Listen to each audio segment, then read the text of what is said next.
relay, like it's a big store with So like ropes and all the salmon ladder is, if you ever watch American Ninja Warrior, it's the thing where they have the bar and they have to like pull it up onto the next rung, but they're dangling from it. So you have to literally force it with your entire torso and your shoulder muscle, lift to the next one, then pull yourself up. And then Green Arrow uses it a lot on Green Arrow. Yeah. You know, I'm just imagining a dog version of that. And you guys, I've been looking up what tenterhooks means. Tenterhooks. You know, when people say I'm on tenterhooks? Yeah. No. No one's ever never said heard that. Really? Okay, this is even more. Like, you've never heard someone say like, "Oh, I'm on tenterhooks," to mean like I'm full of suspense. No. Really, Scott? Never. You've heard it. I always thought it was tenderhooks. Right. I always heard tenderhooks, not It's actually not. It's spelled tenter, but a lot of people think it's tender. Because you're in suspense. I'm tenderly waiting. We for this podcast I produce Unfinished Biz. We interviewed the former CEO of Cliff Bar, this guy named Kevin Cleary, recently, who was on American Ninja Warrior. Really? Yes. It was just, and it was like this aside that he like threw in there kind of at the end of the interview, and we were like, what? Wait, back up. What are you talking about? Story. Like, did it make it on TV? And he's like, yeah, briefly. I didn't do very well, but you know. So then that's like all we cared about. We're like, Cliff Bar, great, you know, much success. Tell us more about an American Ninja Warrior. Was it really hard? Apparently it is. Well, a tenter is a wooden frame used to hang woolen or linen cloth, and the hooks are what you hang the cloth off of.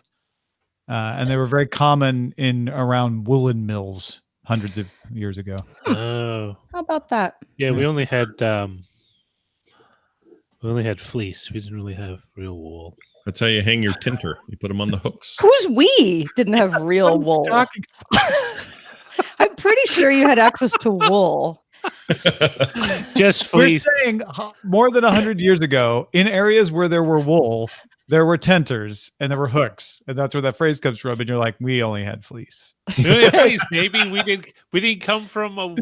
Well, no one was talking about you. We were saying hundreds of years ago there were places with woolen mills.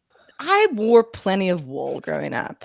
I actually developed an allergy to it, so now I don't. Fancier than wool? Isn't that like? I thought fleece was just synthetic. I think so. No, fleece is actually, there is synthetic fleece, but fleece is a real thing. Yeah, fleece is. It's what I get ripped off at the car delership. I've been fleeced. It's another it's a co-product of the sheep, right? There's a part of the sheep that's the fleece. The yield of wool shorn from a sheep. Yeah. I guess I always thought of it as just a synthetic, nice, fleece soft like material. The cream of the wool. It's like the super soft. Ooh. That was my favorite breakfast cereal in the 80s. Cream. So what's the lanolin? Not to be confused with cream of fleas. Lanolin is the thing we'll talk about after we do Daily Tech News Show. Oh, that old yarn. All right. Yarn. We only had thread. I get it. We only have bread. No cream of fleas in my house. God, that sounds terrible. Day. Oh, cream of fleece. Get you going. Please. Sorry, I was just checking it. Okay. I am putting in the name. And we are about to record. Roger, are you ready to record? Yes, already recording. Okay. Well, then here we go. Carlene Kelly has supported Independent Tech News directly for 5 years. Be like Carlene. Become a DTNS member at patreon.com/DTNS. This is the Daily Tech News for Wednesday, May 8th, 2019 in Los Angeles. I'm Tom Merritt. And from Studio Feline, I'm Sarah Lane. Salt Lake City, I'm Scott Johnson. And from cloudy, gray, overcast skies, I'm Roger Chang, the show's producer. Yeah, he lives in the cloud, folks. Doesn't even have a location. That's our producer, Roger. We are the best tech news team in baseball, and we're here to tell you about Some interesting stuff, including whether the apps you're using are making you think there's more crime when there's not. But let's start with a few tech things you should know. E-scooter startup Bird announced a new model called the Bird One, which, unlike the current Bird fleet, is available for purchase. It could also be rented. Bird scooters were originally made by Xiaomi and Segway Ninebot. They tended to depreciate pretty quickly. Bird One has a bigger battery, more durable frame, at least the company says so, and is designed to stay in circulation for at least 12 months. Pre-orders are open today, and it's going to cost you $1,299. Wait till somebody tries to take your scooter away from you when you buy one of these for yourself. Yep. Right. Excited to see them litter the streets. Amazon announced a new version of its outdoor security camera, the Blink X2 or 2. I can't say that right. Blink X182. The Blink 182 on tour now. No, it's the XT2. It adds two-way talk, improved motion sensing to reduce false alerts, and promises 2 years of battery life on just two AA's. It's pretty good. It's available for pre-order in the U.S. now, shipping May 22nd for $90. It's coming to Canada this summer as well. So am I. Some Uber and Lyft drivers are logging off their apps, and some are protesting in the streets against working conditions and pay. The protests come in advance of Uber's stock IPO on Friday. Protests started in Sydney and Melbourne, continue in London, Nigeria, South Africa, several U.S. cities, and elsewhere. Uber and Lyft drivers are classified as contractors, which means Uber does not have to provide benefits. I have to say, the pictures I've seen of the protests have not made them seem overwhelming, but there are people out on the streets. Intel CEO Bob Swan said Wednesday that Intel will launch its 7-nanometer chip products by 2021. Intel's 10-nanometer chips were delayed, but should launch later this year. All right, let's talk a little more about some of the Google announcements still coming out of I/O, particularly, Scott, you got one about Chrome. Yeah, Google continued with announcements well after its I/O keynote ended. That would have been on yesterday, including a new initiative enhancing privacy on Chrome. The changes are at the developer level to start, as they often are. Only sites that originally set a cookie will be able to access it, and third-party cookies will have to identify themselves for the browser to allow them, making it easier for users' settings to block them and clear them. Google may also only allow cross-site cookies if they are encrypted over SSL. Google is giving developers a few years to adapt. Google will also launch the extension in the coming months that lets users see who is behind the ads that you see in your browser and what led to them being displayed. I like this. It's actually an improvement on what Microsoft's doing with the Edge browser, where they're going to give you multiple settings. This is actually requiring developers to use a particular feature in order to keep the cookies from being used across site without your knowledge. So the same site feature, which has been around forever, is basically going to be enforced in Chrome. That is very interesting. And another example of Google putting in place some efforts to protect privacy. Also, as a user, I love the idea of being able to see where the ads are coming from and how it got initiated, because sometimes that stuff's surprising. There's extensions now in some browsers that do similar things, but sometimes you'll find out a thing came from a place and you're like, whoa, I don't know if I want to go to that site anymore just because I don't trust this originating URL or whatever. So that stuff's good. On the subject of privacy, a few folks have noted how Google and Facebook tackled the issue at I/O and F8, which happened last week, pretty differently. Mark Zuckerberg said, "The future is private." Sundar Pichai said, "The present is private." Probably was not an accident. With Google leaning into several products that are ready to ship or ready to demo, Facebook's privacy commitments have been accused by some of being more like vague PR tactics to encourage users to keep sharing their data and keep regulators off Facebook's back. Zuck said that Messenger and Instagram Direct would both become encrypted, but we haven't really gotten a timeline from the company yet. Already announced features like Clear History and Facebook's data transfer project didn't get any F8 stage time, even though they've both been introduced some time ago. Yeah, we didn't really talk about it, or we didn't, shine a light on it yesterday when we talked about the announcements, but Maps getting in an incognito mode, Search getting in incognito mode, the Google Assistant being able to be used in airplane mode on your device. I know I was kind of chiding Google for not emphasizing the privacy aspect of that more, but it is there. Google actually launched or put products into demo that are protecting privacy, and not going to let them off the hook. They certainly could do more, but compared to F8, where they said, we will eventually encrypt this end to end. We will eventually do this and do that. It is quite a stark contrast.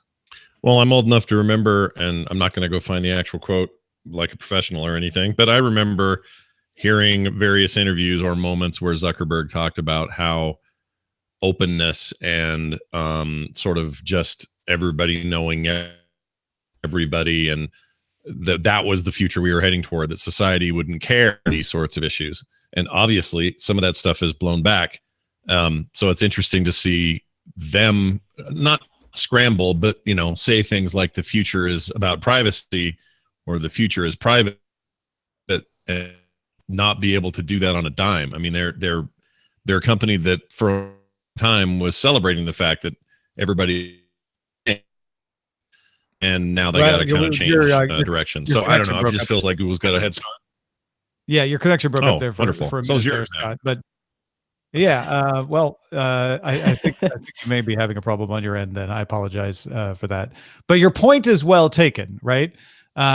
Google even putting out a Nest commitment to privacy in the home for its cameras, its home sensors, its Wi-Fi data, saying we will be transparent about the data we collect. We will never sell your personal information to anyone. We will empower you to review, move, or delete your data. That's not the same as actually doing it, but at least putting it up front, saying this is what we're committed to. Whereas that's kind of all Facebook did, Sarah.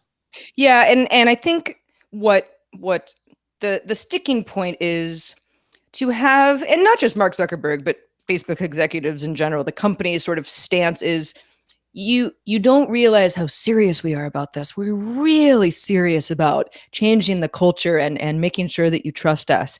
And okay, well, you can either decide to believe that or not, but putting it up against a company like Google, which does seem to be backing up a lot of claims with, and here's this product we're shipping today, or it's now available, or it's going to be available on this date. It is very easy then to look back at Facebook and be like, well, where are all your launch dates? Yeah. And I granted, like the fact that Facebook did launch some things to allow you to talk more privately. In other words, you know, the sort of not in the public square, but in the living room sort of stuff. But that's not the same as what Google's doing, where they're adding, you know, TLS 1.3 support with their Android Q operating system. Mm-hmm. And Facebook doesn't make an operating system, right? But this is different. This is again, not to let Google off the hook and say, oh, they've solved everything and there's no more problems with them, but they are at least making tangible efforts you can point to and audit, whereas Facebook mostly is making promises. Mm-hmm. All right, let's talk about a security breach. Why not? That'll cheer us up. Mossab Hussain, a security researcher at Dubai-based cybersecurity firm Spider Silk, discovered coding projects stored on a GitLab instance by Samsung engineers were set to public. That meant anyone who knew where to look could access the code. The instance included source code, private certificates, and secret keys for several internal projects, including Samsung SmartThings and some Bixby services. One project included credentials to access an AWS account and more than 100 Amazon S3 storage buckets. Hussain reported the findings to Samsung on April 10th. The company began revoking credentials, and Samsung says it has not found evidence that any external access occurred, but continues to investigate. Now, it's tempting to want to just go kick Samsung in the gut for this and say, why did you let this happen? What do you, how irresponsible are you? But this is a good thing. This is for us on this end. If you don't want to punish Samsung, this is a good story. This is a story of a white hat hacker discovering a problem, letting a company know, and the company starting to fix it. That's good. We want that to happen. You know, if you've been around this industry at all, you know, breaches are going to occur. Problems are going to occur. The second part of this is it's bringing to light this fact that developers need to change their culture at multiple companies. And that's why I'm like, don't go kicking Samsung too hard for this, because they are not alone. There was a person I was talking to recently who worked for a company, I'm not going to name the person or the company, who said that they had requested access to some data for their job and were given access to an entire server. And they were like, I didn't need all of that. I had access to way more information than I needed. But you know what? It was just easier to give me access to everything. And that's why this stuff happens. It was just easier to market public because then you didn't have to bother processing requests for people to have access. But you can't do that anymore. You have to start with security, not add it later when it's discovered to be a problem. Yeah, so really it's more of a, okay, well, for the people who build and manage these sorts of things, how many of them will say, you know what, I need to be more responsible and go the extra mile and give that person a small piece of access to this server so that nothing bad happens. And not everybody's going to do that. It needs to start from the top. It needs to start with CTOs. It needs to start with department leaders saying, you know what, security is real important. We can't skimp on that anymore. I know it makes your job harder. I know it makes things take more time. I know it slows things down sometimes, but it will be worth it in the end. You have to do it. Well, Tencent, how do I sound? And look, am I okay? You sound good. All right. Tencent has decided not to publish PlayerUnknown's Battlegrounds, aka PUBG, for all you gamers out there, in China, as it cannot get a license from the government to collect revenue from the game. Tencent is reportedly moving PUBG users to a similar title, helping Jingying or Elite Force for Peace. The game is described as a, quote, tribute to the People's Liberation Army Air Force and is approved for monetization. It has similar gameplay, background, and graphic design to PUBG, but is less violent. Players, for instance, do not bleed. China Renaissance estimates PUBG had around 70 million players in China. It's an interesting story because China has long had much more stringent controls on video games and content that people can access within the nation.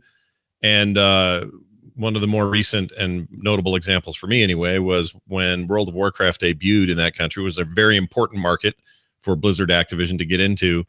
One of the demands of change was you couldn't have any skeletal imagery. So if the undead were in the game, even though they were heroic characters where their elbows or their knees would show bones here in America and other territories, you could not do it in China. So they made them remove all of that. So there's a lot of that kind of thing.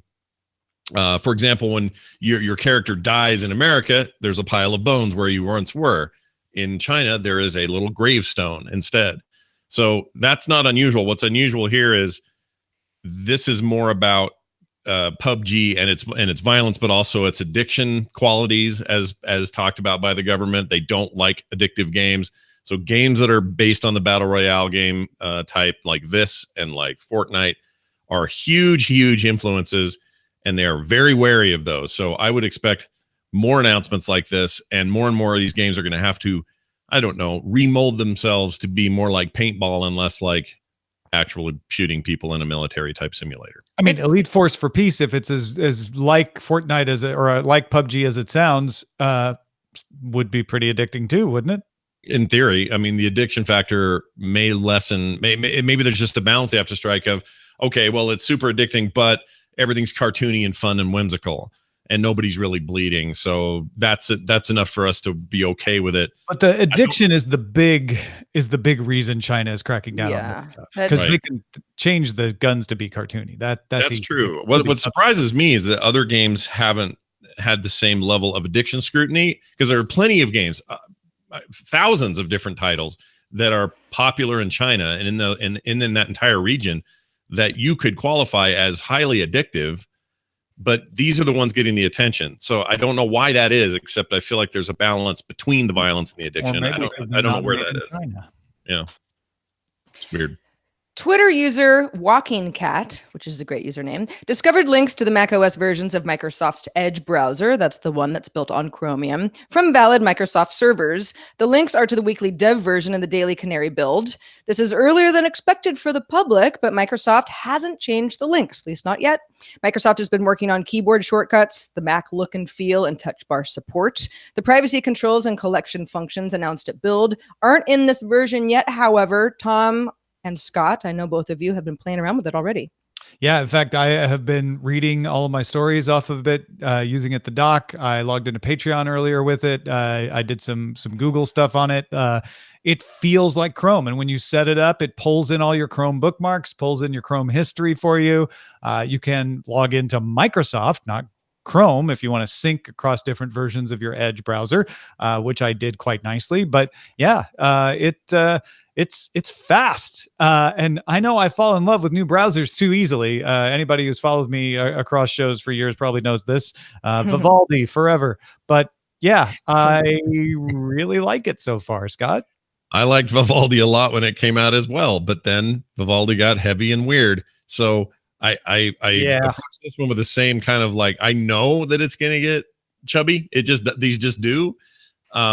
They all do, but I'm very excited about it for the same reasons. I see a brand new browser and I think, ooh, what are we doing different here? And I like the onloading is really cool. They just convert all that stuff immediately. You don't have to go in some option and say import all my crap. It just does it, and you approve it, of course, but just that all felt very easy. But it's so fast at this stage. It's so screaming fast that it makes me want to use it all the time. But there's a little piece in the back of my head that knows that 6 months from now, it's going to feel slower. See, I'm sort of on the other side of all of this. I'm a Chrome user. Chrome is constantly bogging down my system. In fact, when I have to restart my computer, it's almost always because Chrome has I also have like 500 tabs open at any time, but that's the way I work. And I wonder why I stick with it when there are so many other options, or at least a good 5 other options. Yeah, well, and Firefox is a better browser these days than Chrome as well. But there are things in Chrome that just lock you in, certain extensions, certain Google features. Yes. I will say though that Edge seems much more compelling in that way, that it feels like Chrome, and I even was able to put the LastPass extension on. So. I don't know. We've got a new contender. Early. Granted, Scott and I are, midlife, so this may be just our midlife crisis. We want to take a shiny new browser out for a spin, but maybe we're considered edge cases. Hey, that brings that conversation to a close. If you want to get all the tech headlines each day in about 5 minutes, be sure to subscribe to dailytechheadlines.com. A Recode story from Ronnie Mola, and hat tip to Ronnie. I've been using a lot of his stories lately, doing really good work there, is called The Rise of Fear-Based Social Media like Nextdoor, Citizen, and now Amazon's Neighbors. It starts, this article does, with the fact that violent crime in the United States fell 49% between 1993 and 2017. And that's not cherry picking either. It's a big, consistent drop if you look at the graph across that entire range. Property crime rates fell by 50 to 69%, depending on who's estimating it, but it's still a nice, steep, consistent decline between 1993 and 2017. However, if you ask people whether there's more crime in the US than a year ago, you get a flat line. 68% of people asked in 2017 said, yeah, there's more crime in the US than a year ago, even though that's not the case. And it's been like that forever. In fact, it's slightly increased since the early 2000s. Now, a lot of this can be affected by geographic variation. For instance, St. Louis has a higher murder rate than Chicago. But if you live in St. Louis and you see the Chicago being touted as, oh, it's the worst for murder, and you're like, wow, it's bad there, it's even worse here, that can affect your perceptions. There's also a lack of a clearance rate with the police. They're not able to solve crimes, and so that may make people feel like there's more crime because they reported, say, a stolen car and it never gets solved. In the past, coverage of crime on television often led to this misperception. There's been a lot of studies about that.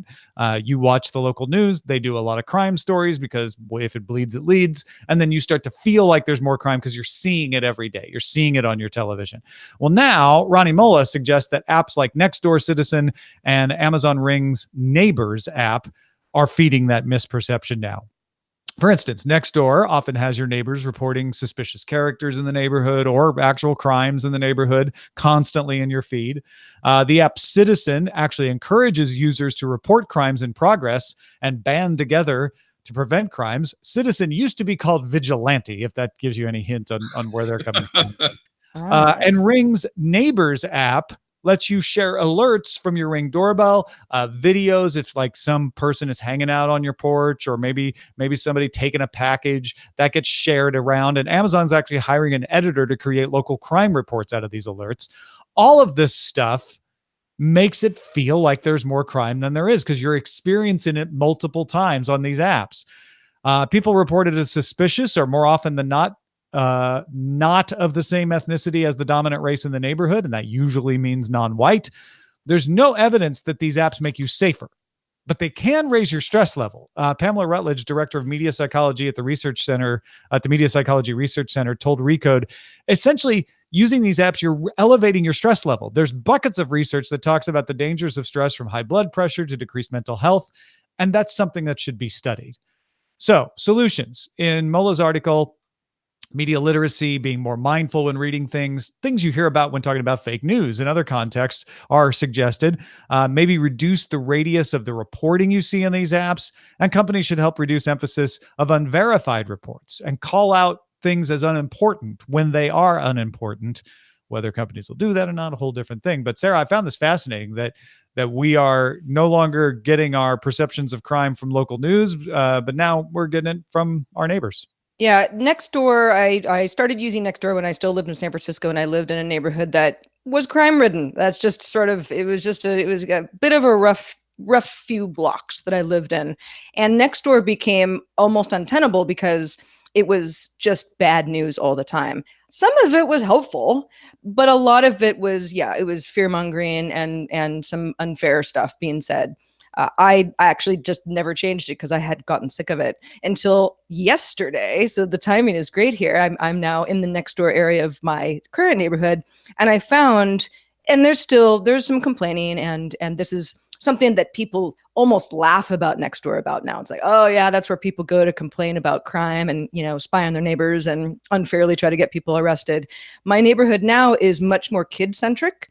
And so there's a lot more family kind of community kid stuff that I'm seeing where I'm like, oh, wow, this is like a actual like community next door. I never really had that in my neighborhood before. There was nothing of the sort. So in a way, I'm sort of invigorated to start using it again and maybe, I don't know, meet some of my neighbors.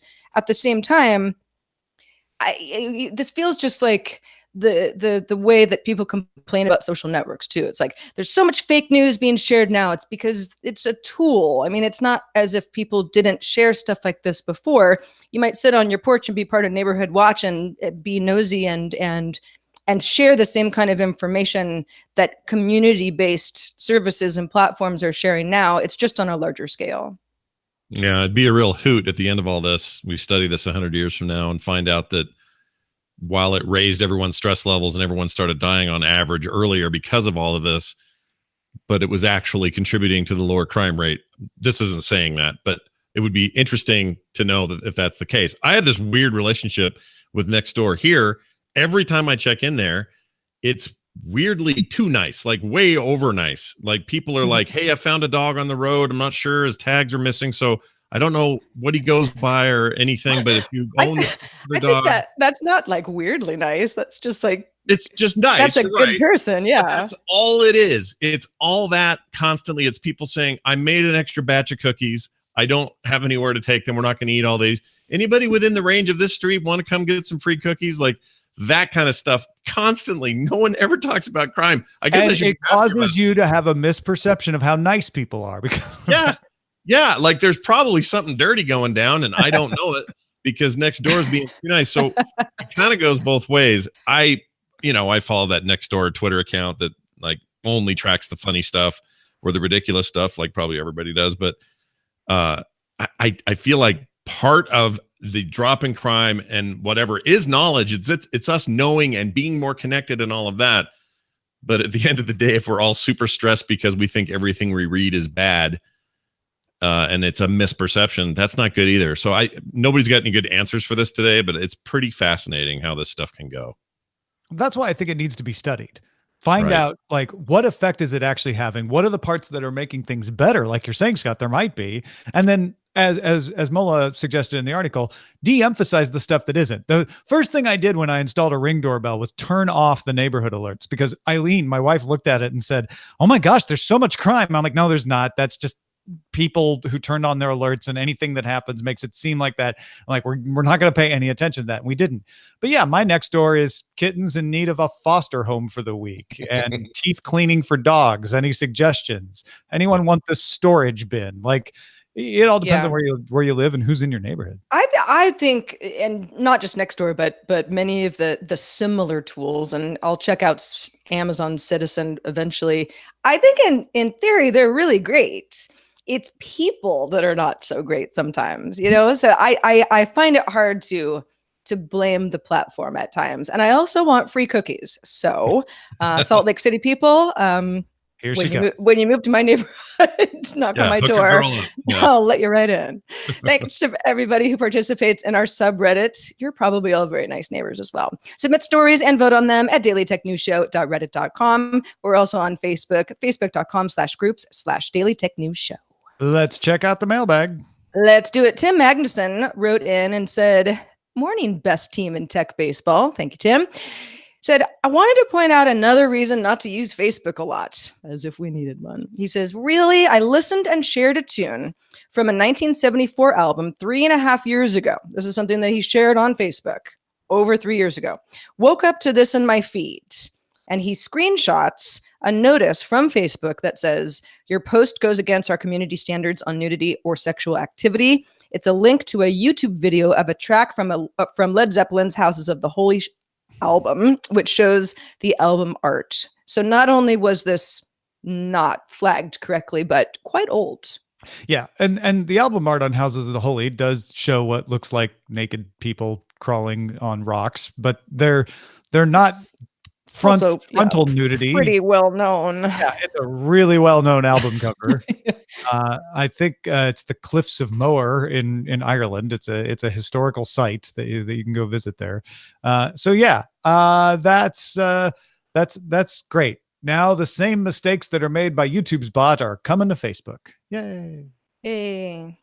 Well, thanks for the heads up, Tim. Keep them coming. But hopefully this doesn't happen to you again. Also, thanks to Scott Johnson for being with us. Scott, besides your nice next door neighbors, what's been going on? Well, I was just noticing somebody's doing some testing on what they call microblading. So they need some models up the road here for some microblading, which I guess is just tattooing your eyebrows. So, hey, I got my afternoon carved out. I don't know about you guys. Anyway, there's a lot of cool things happening on my side of the not pond, really. I'm not that far from you guys, but if you want to find out exactly what I'm doing, you can go over to frogpants.com. It will lead you to everything. All roads lead to what I'm doing at frogpants.com. And if you want to chat with me on Twitter, you can find me there at Scott Johnson. Apparently Green Dog Dental is the solution for the dog teeth cleaning that I was mentioning earlier. So that's just in on Nextdoor. Nice.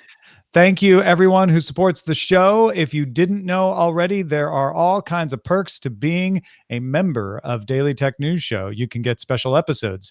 You can get bonus episodes that look at the history of technology from 5 years ago when Daily Tech News Show began.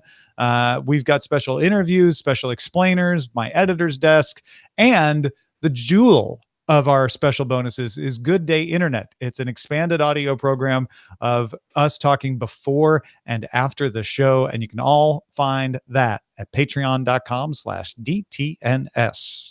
Our email address is feedback@dailytechnewsshow.com. And if you'd like to join us live, please do so. We're live Monday through Friday at 4:30 p.m. Eastern. That's 2030 UTC. Find out more at dailytechnewsshow.com/live. Back tomorrow with Justin Robert Young. Talk to you then.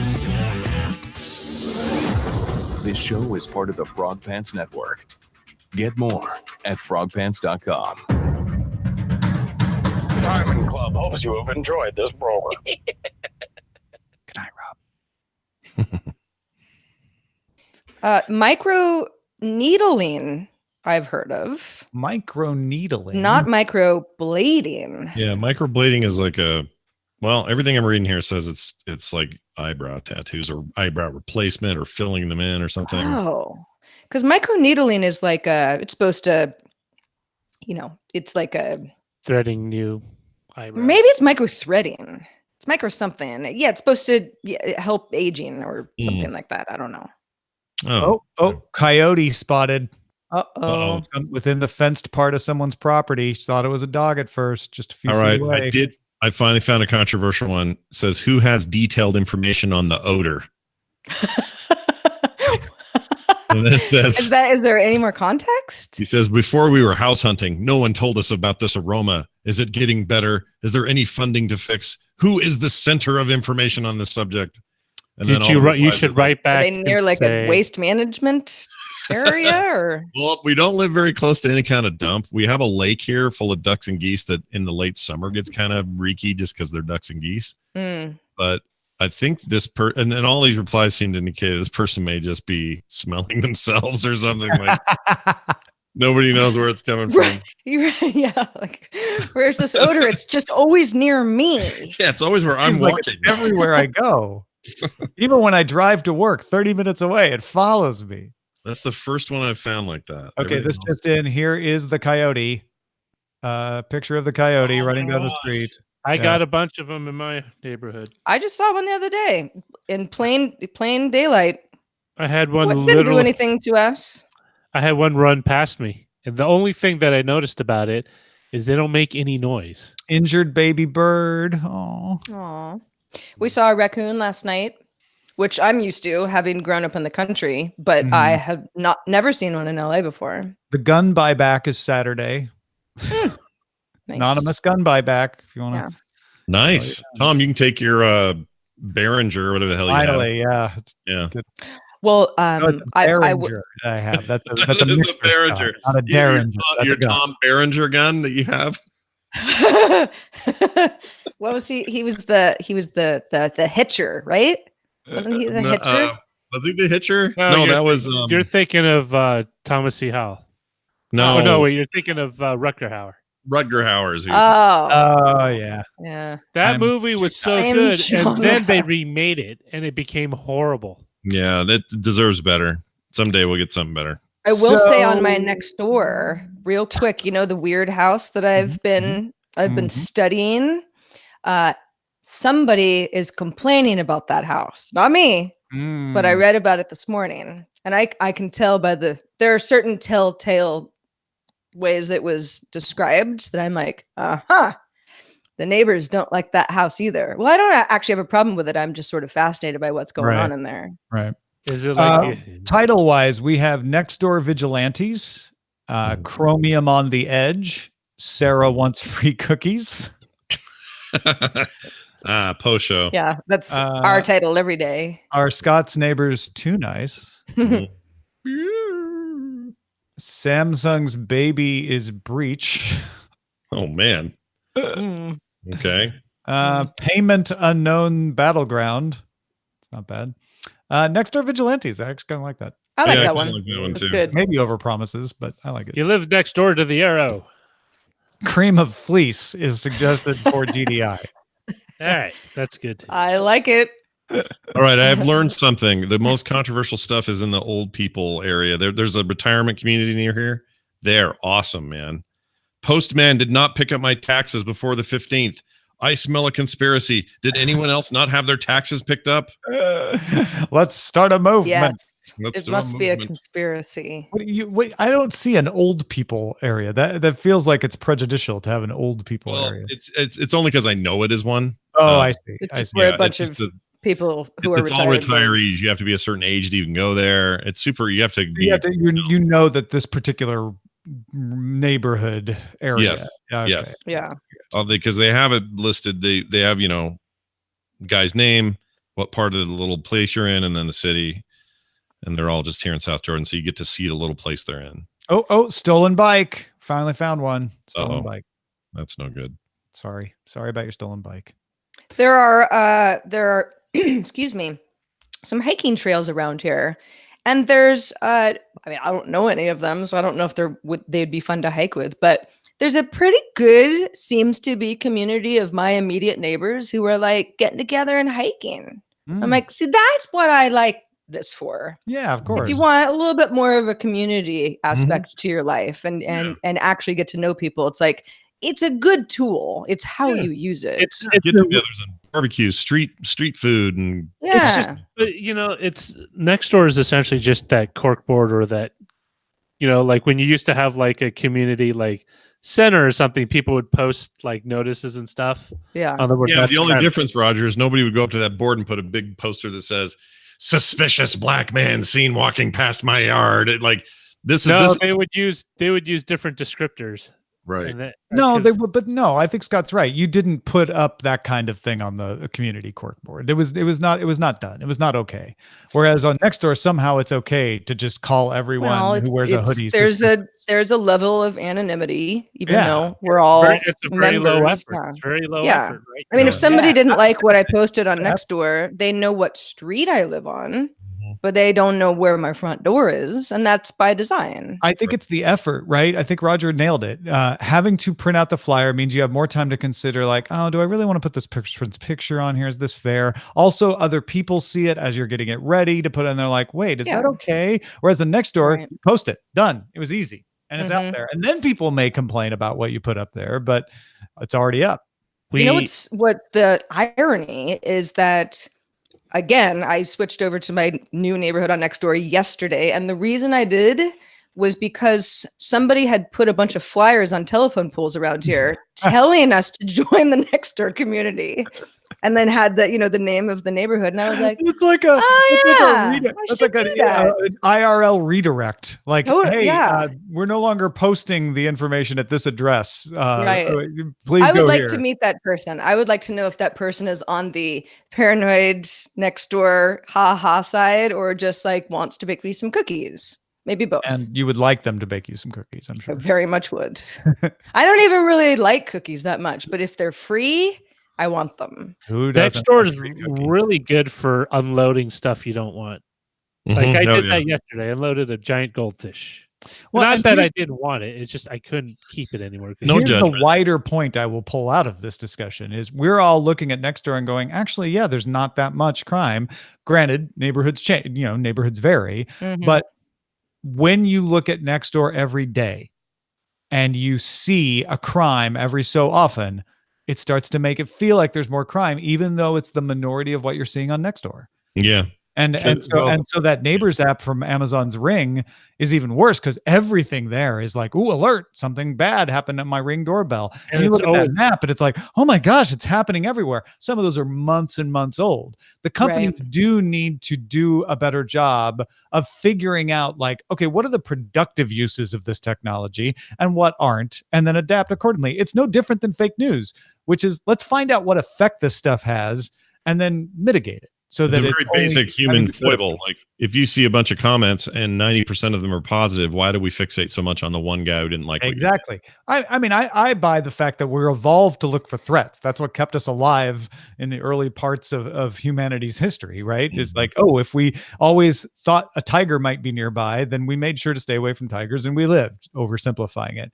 But that's not so productive now when it's nothing is a tiger. It's also kind of what drives you to post something. And I've posted, not a ton of negative Yelp reviews, but a negative experience would drive me to a review much more than a positive one. Because the positive one, you're just like, that went well. If it was negative, you're like, well, my day is ruined and people should know. I'm going to do something about it. Yeah. No, totally. That's true.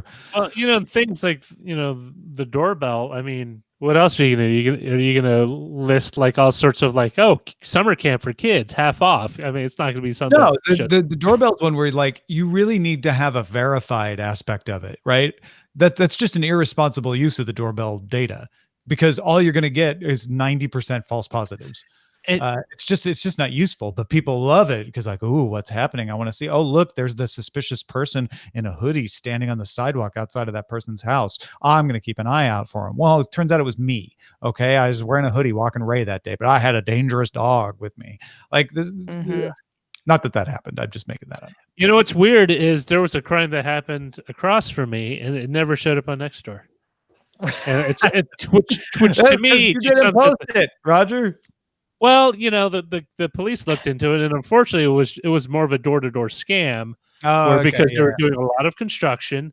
Some people went to my neighbor across the street and posed as workers and said, "We need to see your gas lines, very important." And so he's showing them to the back of the house. Some other guys came in and basically took a bunch of stuff and left. And see, that's the kind of thing that I think would actually be beneficial to Scott's point, right? Like if we had a good system where we knew that posting that kind of thing didn't make people more stressed out, it's beneficial to know like, hey, if you're having construction done, here's something you might want to be on the lookout for. Yeah. The only reason I know about it is because the foreman came over and talked to me. Like the job site foreman is like, oh, you be careful. There's some guys posing as us, and we're not going to knock on your door asking for that stuff. And he's doing what I would just suggested, just IRL to people around. So people aren't very good indicators. People are. It's weird because it's a version of telephone, but it's like a 21st century of it, and it's not. It's not any better than kind of going down the grapevine because people tend to embellish. Did you hear about that construction site where someone stole an entire house? Roger was telling me about it. I know. Yeah. Watch your house. Might be gone. Apparently, they stole like 3 houses, I think. And the only time I was go ahead, Roger. the only time I was reading Nextdoor right now. The only time I was steamed about crime in San Francisco was every so often in San Francisco there would be a string of car break-ins. That was every 3 or 4 months, and it would not just be the city; it would happen in different areas of the Bay Area. And all the police were trying to figure out it was just basically a roving gang, but you could always tell when something happened because there would be a long line at the glass auto repair shop, just a line of people because that was that time of the year. It's annoying. So I just posted my first question on Nextdoor just for fun. Anybody got cookies? Is that what you? I put. I'm hungry. The subject is Big Goose at the Lake. And I said, and this is actually true. I said, there's a goose that has been at the lake for years who looks totally different compared to all the other geese, dark coloring, etc. Seems to roll with a couple of duck friends and get a little aggressive sometimes with runners. Has anyone seen him this year? Anyone know where this guy is?